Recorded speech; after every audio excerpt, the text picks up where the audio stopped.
Salut, c'est Cyril, je te retrouve à nouveau pour te parler d'un livre. Aujourd'hui, on va parler du livre La ferme des animaux.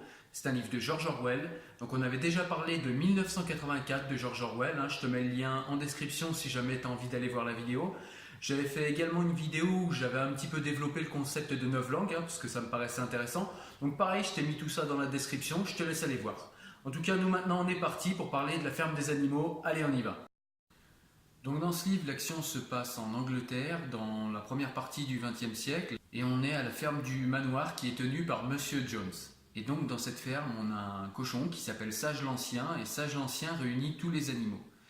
Et donc il les réunit à l'écurie, et puis il leur fait part de son rêve. Et son rêve, eh bien, c'est tout simplement que les animaux soient débarrassés des humains et qu'ils soient libres. En fait, il souhaite renverser l'humanité pour être libre, vivre en pleine liberté et jouir pleinement de leurs droits et pas être soumis aux êtres humains.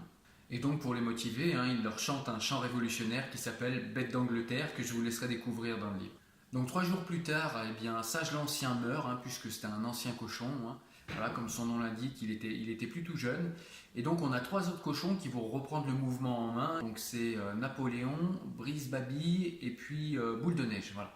Et donc ces 3 cochons vont développer un concept philosophique qu'ils vont appeler l'animalisme et qu'ils vont enseigner à tous les autres animaux de la ferme.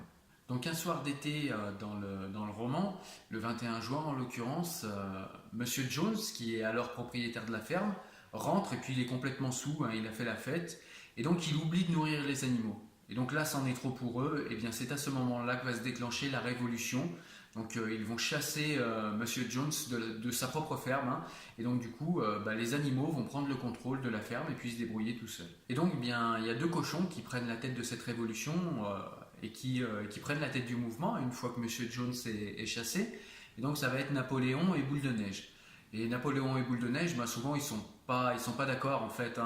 Boule de Neige est plutôt dans, voilà, il souhaite éduquer le peuple, donc éduquer les animaux, il souhaite leur apprendre à lire pour qu'ils puissent s'approprier le concept philosophique d'animalisme, pour qu'ils puissent le comprendre et éventuellement le faire fleurir. Et puis on a Napoléon qui lui voilà, ne veut pas du tout les faire évoluer. Donc dans le roman, à un moment, Monsieur Jones va essayer de reprendre la ferme avec quelques propriétaires de fermes alentours. Ils vont essayer de se lier les uns aux autres contre les animaux, mais les animaux vont remporter la bataille, ce qu'ils vont nommer eux la bataille de l'étable. Et donc voilà, ils vont décorer les 2 héros de cette bataille. Il y aura Malabar, qui est un cheval, et puis il y aura également, qui est un cheval très fort.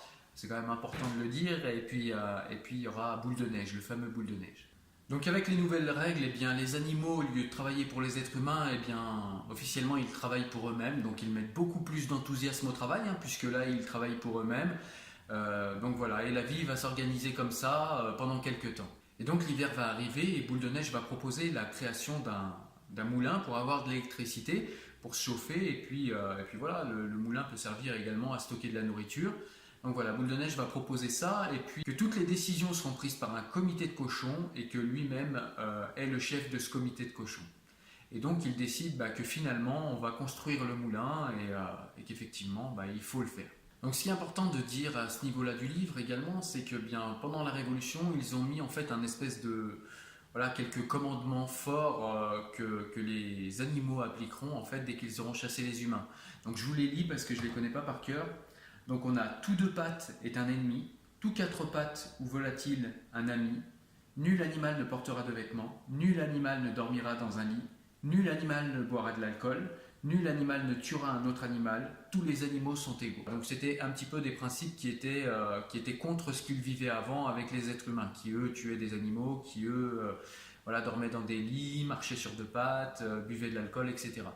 Et donc ils décident que tout simplement ces principes-là forment les commandements principaux de l'animalisme, qui est la philosophie qui a permis le renversement plutôt, devrais-je dire, du fermier. Voilà, et donc écoutez, le travail continue comme ça, et voilà, chacun respecte l'animalisme, au moins au départ. Mais après, ils ont quelques difficultés matérielles, les récoltes ne sont pas à la hauteur de ce qu'ils pensaient, de ce qu'ils croyaient, et puis comme ils ne sont pas habitués à s'organiser tout seuls, ils s'organisent mal au départ. Et donc du coup, Napoléon, qui est désormais le chef, décide d'avoir des relations commerciales avec les autres fermes des alentours, bien que ce soit encore des fermes tenues par des humains. Donc il engage un des fermiers pour faire l'intermédiaire entre lui et les autres fermiers. Et donc du coup, comme ça, il a des échanges commerciaux. Par contre, les cochons, eux, contrairement aux lois de l'animalisme, eh bien, ils commencent. Alors déjà, ils se mettent à dormir maintenant dans la maison du fermier, là où habitait le fermier avant. Ils dorment dans des lits, ils boivent de l'alcool, ils mangent à leur faim, alors que les autres voilà, mangent selon la récolte. Eux, les cochons, mangent toujours très bien. Il commence à y avoir des animaux comme la jument ou comme Malabar qui commencent à se poser des questions et qui vont vérifier quand même les lois de l'animalisme, hein, pour voir s'ils ont pas mal compris. Et donc tout ce qui arrive au niveau matériel, hein, selon Napoléon, tous les déboires matériels qu'ils ont, la mauvaise organisation et tout ça, ils vont mettre ça sur le dos de Boule de Neige, hein, qui a été chassé. Voilà, Boule de Neige qui à présent est devenu leur ennemi et qui soi-disant est un agent des humains. Et donc Napoléon, sur de simples doutes de complicité, va faire exécuter des animaux qu'il soupçonne d'être complices avec Boule de Neige. Donc voilà, encore d'autres animaux, pareil, vont vérifier les droits des animaux et pourtant il est bien écrit, aucun animal ne tuera un autre animal. Et malgré cela, Napoléon fait exécuter plusieurs animaux. Et donc du coup, eh bien, Napoléon va se montrer de moins en moins aux autres animaux. Il va préférer envoyer un des cochons, qu'il va nommer comme son porte-parole, c'est Brice Baby. Et donc lui, il va rester à l'intérieur de la maison du fermier Smith, hein, où dorénavant les cochons ont pris leur quartier. Donc voilà, Napoléon va avoir une garde rapprochée, voilà, de plus en plus féroce. Et puis en plus, Napoléon va intensifier la répression contre les soi-disant alliés de Boule de Neige. Et donc il va pressionner et tuer de plus en plus d'animaux. Et donc Napoléon va même jusqu'à engager un goûteur, boire du vin, etc. Donc voilà, il va se comporter vraiment comme un petit roi, encore pire que Smith avant, encore pire que le fermier Smith. Et puis il va plus du tout se soucier des autres animaux, si ce n'est comme des produits enfin comme des outils de travail plutôt. Et on va trouver également quelque chose qu'on trouvait déjà dans 1984 chez Orwell, c'est que tout simplement Napoléon va jouer sur la faible mémoire des autres animaux, c'est-à-dire il va leur imposer petit à petit le fait que, eh bien, par exemple, Boule de Neige n'a jamais été décoré, alors que vous vous souvenez, je vous ai dit en début de vidéo qu'il a été décoré lors de la première contre-attaque des humains contre la ferme après la Révolution. Voilà, Boule de Neige avait été décoré pour sa bravoure, et bien Napoléon va finir par convaincre tout le monde petit à petit que Boule de Neige n'a en fait jamais été décoré et que ça a toujours été un traître et que ça a toujours été un allié des humains. Donc il va jouer sur ce genre de manipulation qu'on voit déjà dans 1984 de George Orwell aussi. Et donc les années passent et les animaux finissent par oublier si c'était mieux avant. Ils finissent par oublier déjà Monsieur Jones, hein.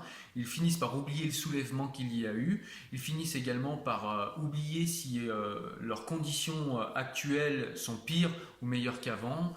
Ils ne se rappellent plus du tout des conditions qu'ils avaient avant. Et voilà, Napoléon petit à petit falsifie complètement leur mémoire. Et donc petit à petit, les cochons vont vraiment transformer la ferme en esclavage, puisque dorénavant, les cochons vont surveiller les autres animaux et les faire travailler avec un fouet à la patte, et ils les fouettent au besoin s'ils ne vont pas assez vite, s'ils ne sont pas assez performants.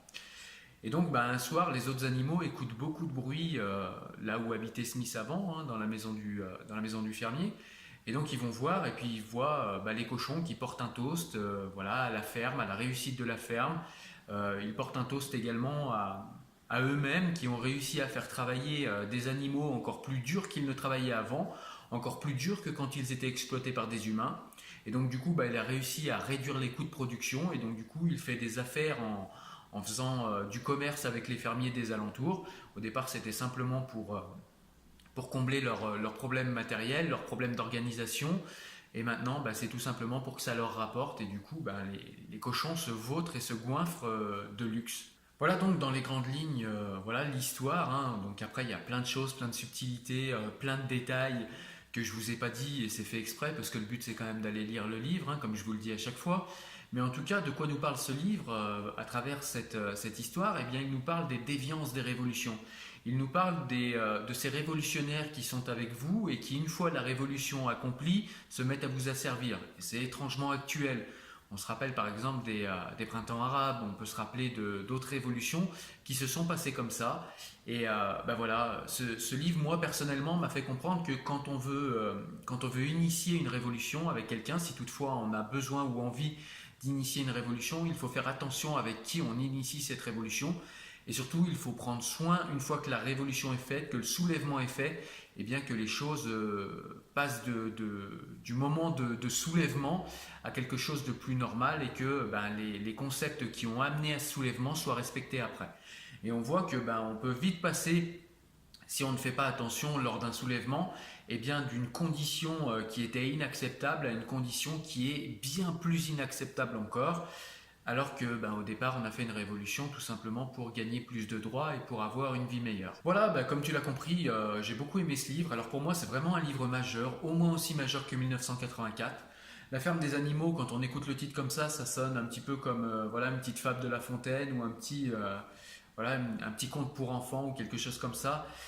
Et c'est vrai que il y a un peu de ça si on lit sur un premier niveau, mais si on va vraiment dans le détail du livre et qu'on lit avec un peu plus de profondeur, on a ce que je vous ai dit tout à l'heure, c'est-à-dire un livre qui vous parle des dérives des révolutions. Voilà, écoute, je te rejoignais aujourd'hui pour parler rapidement de ce livre que j'ai lu il y a quelques années, mais qui est vraiment un livre majeur, il faut l'avoir lu. Donc je te conseille de lire très très rapidement. Voilà, quant à moi, je te dis comme d'habitude, un petit pouce bleu si tu as aimé. N'hésite pas également à t'abonner à la chaîne si ce n'est pas fait. Et puis à appuyer sur la petite cloche qui va bien pour être notifié de mes prochaines vidéos. N'hésite pas également à aller me voir sur mon profil Tipeee. Tu verras, il y a plein d'infos exclusives. Et puis si tu as envie de me payer un petit café pour le travail que je fournis, ce sera avec plaisir. En tout cas, moi je te dis à très bientôt pour un nouveau livre. À ciao ciao.